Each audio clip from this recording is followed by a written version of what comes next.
All right, so I know it's been a little minute since I did one of these Jones. You feel me? It's holiday season. You feel me? Busy, busy, busy. Plus sick, sick, sick. You feel me? Deal with it, nigga. You know, be happy you getting something. Anyway, I wanted to talk about this. It was something that's been on my mind, right? And we'll get back to our regularly scheduled program down the line a little bit. But I was thinking about this because the editor has got the video now, on the main channel. I'm doing, that Prince and Mike and Drake and Kenny video. And in the beginning, I talk about how, I think I said that Kendrick single-handedly made me fall back in love with hip-hop. And y'all can call me a stan, call me a glazer, or whatever the hell, you understand? Eat a dick, nigga. You got to understand, I've kind of talked about this a little bit in the past. You feel me? Because, and I said it before, I was a rapper. Not really, but I was a rapper because, all of my friends, I talked about this, all of my friends in high school were rappers, right? None of them really got on, but, all of them were rappers, you dig? And, just to, I guess, fit in with the group. You understand what I'm saying? And it was something, because I've always been, an excellent writer, right? That's, just a God-given talent of mine is writing. And so it wasn't hard for me to write bars, or to keep bars, in the back of my mind, the freestyle with or whatever. It wasn't. It was something that I won't say came natural, but it wasn't something hard for me to pick up. But I wasn't really. So here's the deal.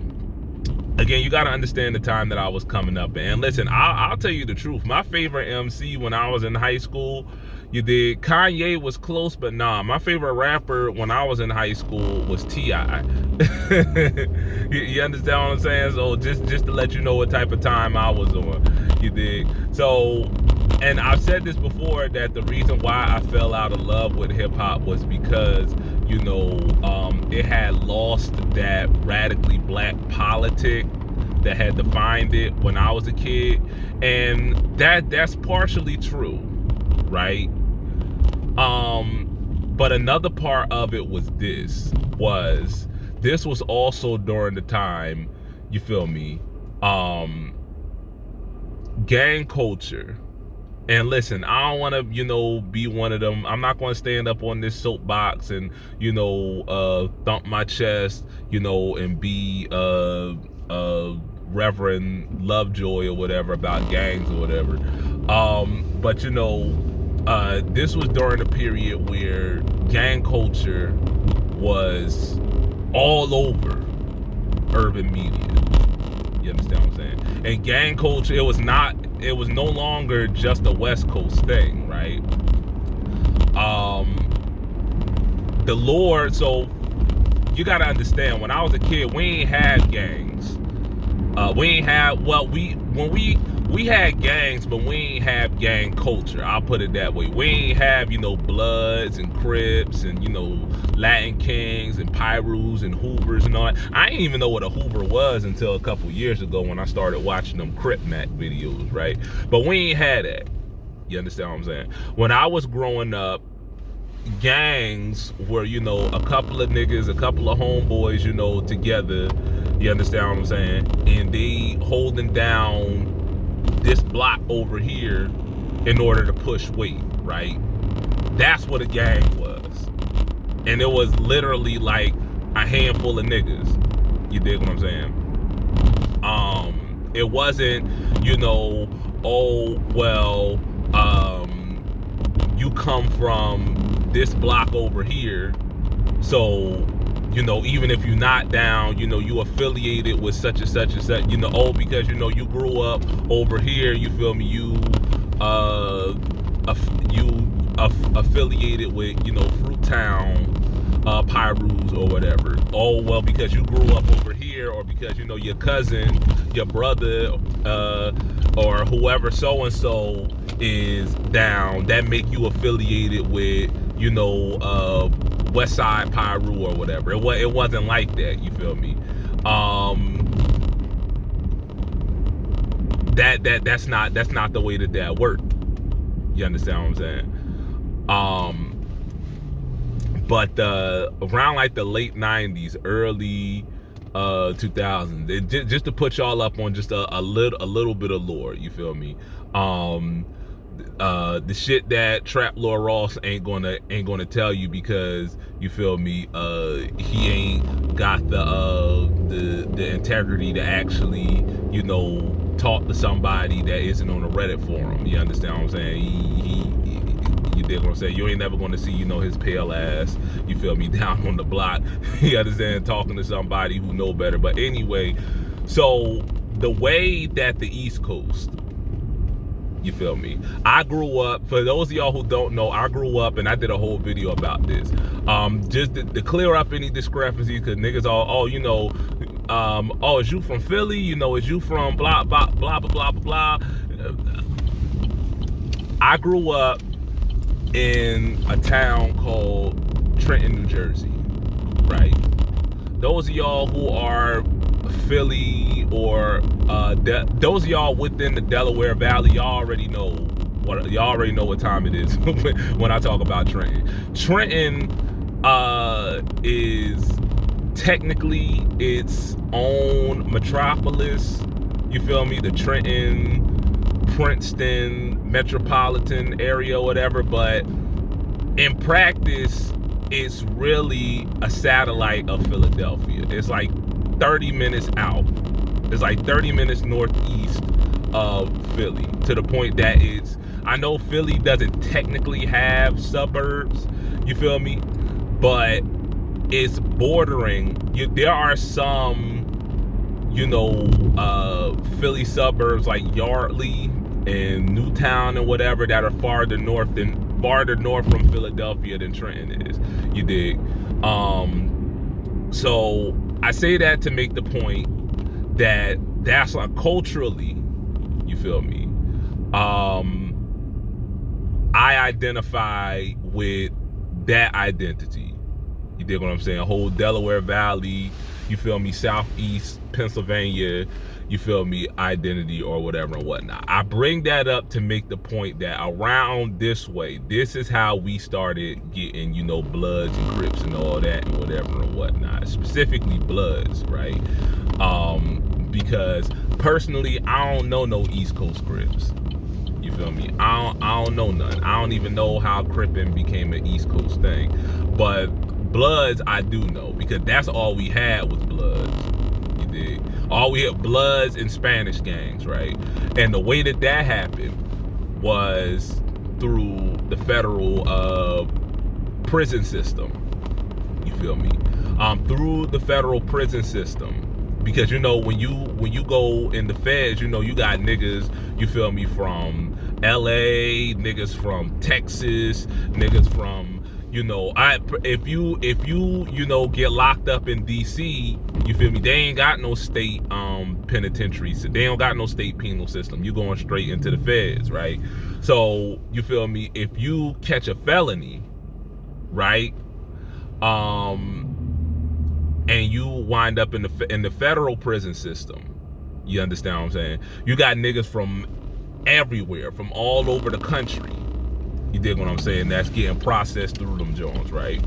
And so, long story short, what you had was East Coast niggas, you know, hooked up with some West Coast niggas in the feds, and the West Coast niggas put them down onto, you know, gang culture and whatever and whatnot. And, you know, the East Coast, you know, street dudes interpreted that, you know, took it as, you know, oh, this is as a business model.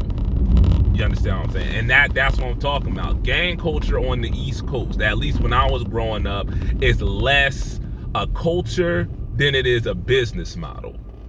You understand what I'm saying?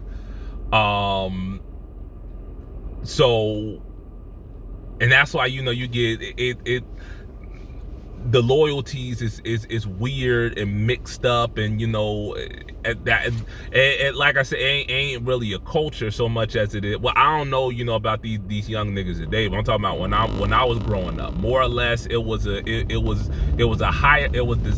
business model over here. You understand what I'm saying? And so in the feds, that's where UBN was born. UBN stands for United Blood Nation. You dig what I'm saying? And so, you know, it started, as far as I'm aware, UBN, you know, started in, as far as on the streets, in the early 90s in New York. And then it sort of trickled its way down I-95, you feel me, to by the time you get to the late 90s, early 2000s, you feel me, round my way. That's why, because again, growing up, we ain't have Bloods and Crips beefing. It was just a bunch of different blood sets. You feel me? You know, it was, you know, Sex, Money, Murder beefing with G-Shine. You know, it was, you know, Treyway beefing with, you know, Tech Nine or something, or whatever. It was just a whole bunch of different, you know, blood sets beefing with one, which ain't make no sense to me, because again, you feel me, my understanding of gang culture, you know, is, you know, Bloods is supposed to be fighting Crips, not Bloods fighting Bloods or whatever and whatnot. But again, it was never really about that. It was a business model. You understand what I'm saying? And I'm rambling. I know I'm yapping, whatever, nigga. But I say all of that to get to this point, man. Is, you know, and I said this, you know, I'm a church kid, right? I'm a pew baby. You feel me? I was in church pretty much every night of the week. You understand what I'm saying? And I spent, you know, the majority of my weekends, you feel me, with my grandparents, you feel me, in the suburbs. So a lot of that stuff, you feel me, Tuesday was prayer meeting, Wednesday was choir rehearsal, you feel me, Thursday was midweek service, and then Friday after school, you feel me, I was, you know, going out to my grandparents, you feel me. So a lot of that stuff I wasn't really exposed to until I became a teenager, right? And I started wanting to do my own thing or whatever and whatnot. Well, aside from drugs, you know, drugs is always, you know, I've talked about this before, you feel me, about this is why I was never interested in, listen, I ain't never so much as smoke weed, man. I'm just being real. I never had a desire to smoke weed, because you feel me, drugs have ravaged, you know how you got some kids that go straight edge because, you know, their parents was alcoholics. That's how I am with drugs, man. I ain't never want to touch a drug, you feel me. I smoked a cigarette one time and I said, this is the worst decision that I ever made in my life. Plus I had asthma. You understand what I'm saying? And you feel me, I cherish my oxygen. You feel me? But you know, outside of the drugs, you feel me, I was never really exposed, you feel me, to violence or anything like that or whatever until I became a teenager, right? Specifically, you feel me, when I was 14, 15 years old, and my uncle, I'm not even going to call his name, because I don't want to disrespect, you feel me, his legacy. You feel me? My uncle was murdered by one of them niggas. You feel me? And the streets know who did it. The streets know why they did it. And they ain't had nothing to do with any. And the thing that really irked me, that really made me mad about it, is because, you know, he was a stand-up dude, right? You know, he ain't mess with nobody, you feel me? He went to work, You feel me? Took care of his kids. You feel me? You feel me? He was a cook at one of them private schools out in like Lawrence Township or whatever. You understand what I'm saying? And you know, they tried to make it. I'll tell y'all this story, man. You feel me? And this, you know, this is when I stopped going to church as a teenager, right? Is that, you know, my family's church, the church where I grew up at, you feel me? They ain't wanna host the funeral because they was afraid that, you know, niggas was gonna shoot it up. You feel me? They was afraid because they got it in their head that, you know, my uncle, you feel me, was a street dude. You feel me? Was gang banging and whatever and whatnot. Just because, you know, he had cornrows and because the way he dressed and all that and whatever and whatnot. And I'm like, dog, that's fucked up, man. Like, in our time of need, you feel me, y'all not going to bury my mom's brother because of some bullshit that you heard, some rumor that you heard about whatever, man. And I said, I'm done, man. I'm hanging it up or whatever. But I say all of that to get to this point. On top of losing its radically black politics, what turned me off the hip hop, I'm not gonna lie, is the glorification of street shit. You understand what I'm saying? When you see that shit happen real time, you feel me? When niggas you grew up with, cause my uncle was not the last one. Niggas you grew up with and niggas who watched you grow, and they dying over bullshit.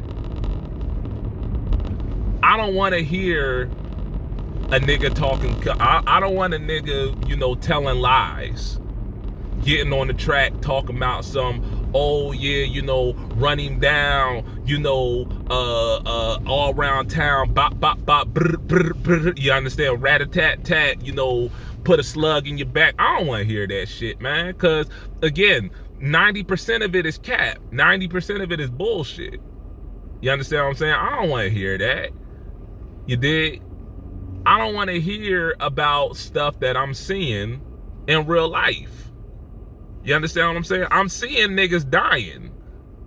You dig what I'm saying? I'm seeing, you know, niggas 18 and 19 years old. Matter of fact, I had a job.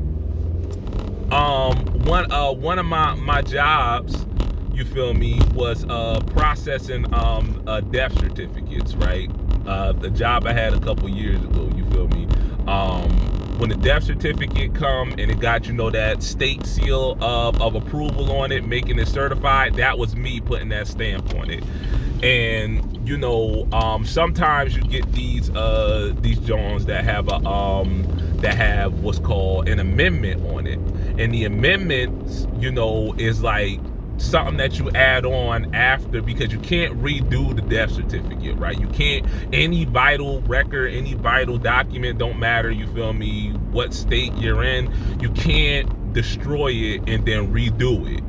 You got to add an amendment on to the original record. And so sometimes what happens is, you know, when they're still investigating somebody's death, you'll get the death certificate if they so happen to complete the investigation before, you know, the death certificate is sent out.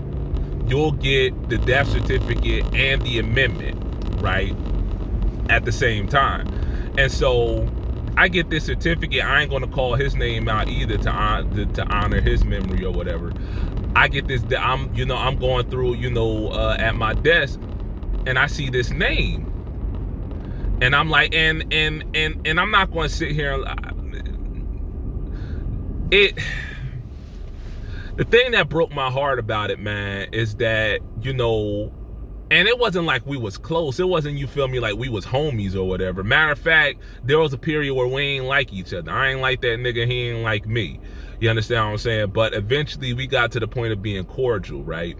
And I remember, you know, him saying, you feel me, because, you know, he started banging. He got down with that lifestyle. You understand what I'm saying? He started banging, and, you know, he regretted it. You understand what I'm saying? He got to a point where, you know, I don't want to do this, you feel me? I want to go to college, you feel me? I want to, you know, get a job. I want to, you know, live my life. You know, I want to live to a ripe old age or whatever, you know what I mean?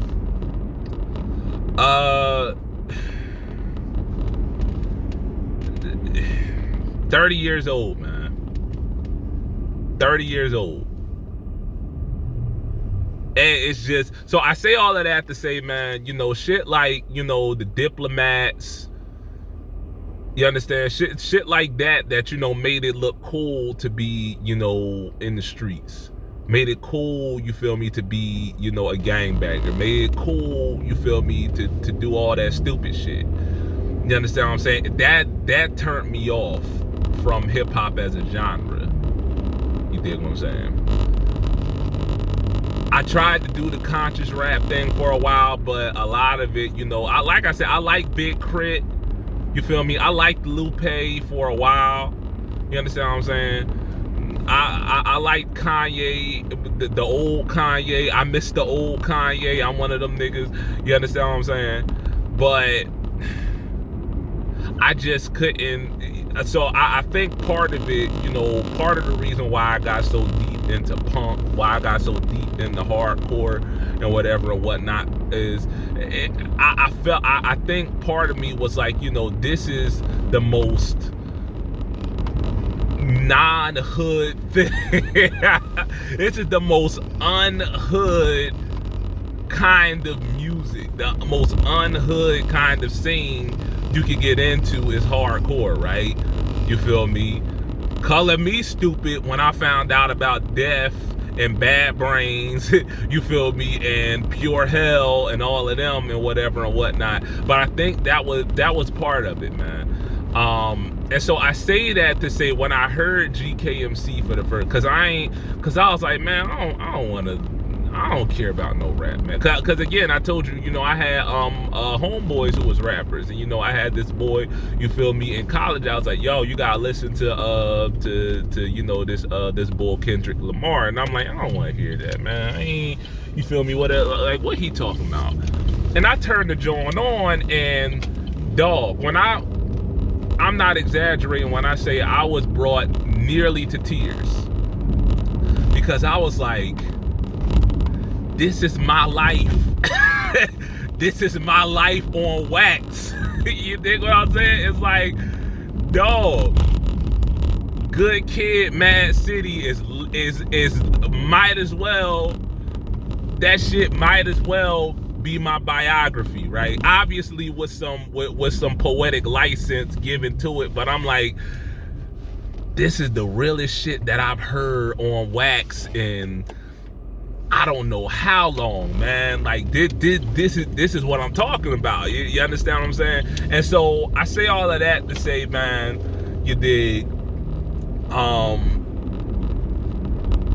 Kendrick holds a even if he had never did anything after GKMC, he would have held a special place, you feel me, in my heart for that fact alone. You understand what I'm saying? Is that, you know, it's just something about growing up in that kind of environment and doing what's in your power to avoid trouble, but you know, just living in that environment, you feel me, trouble gonna find you at some point, and you just gotta pray that you're a combination of being smart enough and lucky enough, because I've known good kids, right?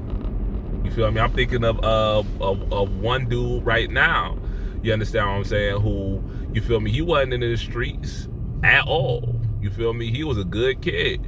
You dig? And You know, he just so happened to be with the wrong nigga at the wrong time. And, you know, he was sitting on his porch, you feel me, chatting it up with dude. And, you know, these niggas roll by, you feel me, bop, bop, bop, bop, bop. You feel me? And, you know, these dumb motherfuckers don't know how to aim. You understand what I'm saying? And they wind up, you know, hitting the wrong guy. And, you know, he's dead at 17 years old.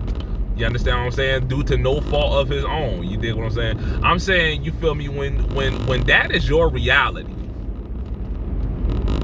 I can only speak for myself. When that is your reality and you're actively trying to avoid that, you feel me?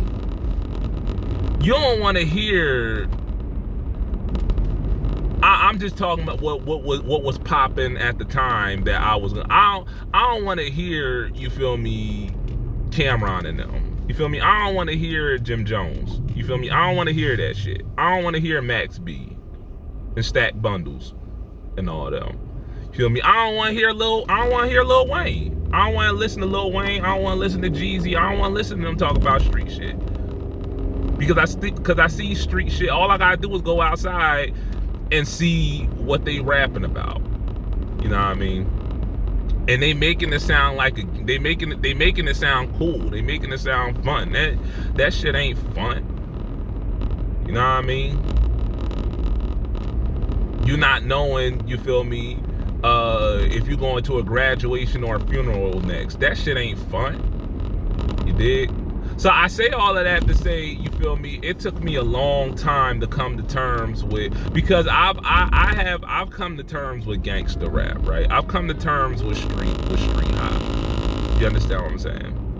I have come to the point where, you know, I have learned how to appreciate, you feel me, street hop for what it is. I've learned how to appreciate, you feel me, gangster rap for what it is. You understand what I'm saying? I'm at a place where my mother is. Matter of fact, that's where I'm headed now. Is to my mom's house. You dig what I'm saying? But you know, my mom, because I've said this before, Mom, you ever heard that phrase, there's no zealot like a convert? That's my mother in a nutshell. You understand what I'm saying? But because, you know, she knows that life and she's seen that life, you dig, she has an appreciation for people who express. You understand what I'm saying? She don't want no parts of it. She don't want to, you know, she don't, you know, listen to that anyway. But she has an appreciation, you feel, specifically for people like DMX. You understand what I'm saying? For Tupac. You understand? These were rappers that, you feel me, that my mom, even if she ain't listened to them, she appreciated what they were saying, because, you feel me, that's real. You understand what I'm saying? So I say all of that to say, you feel me, I don't even really understand this nigga driving so damn slow. I say all of that to say that this is how I learned to fall back in love with hip hop. So yeah, there's y'all video for today.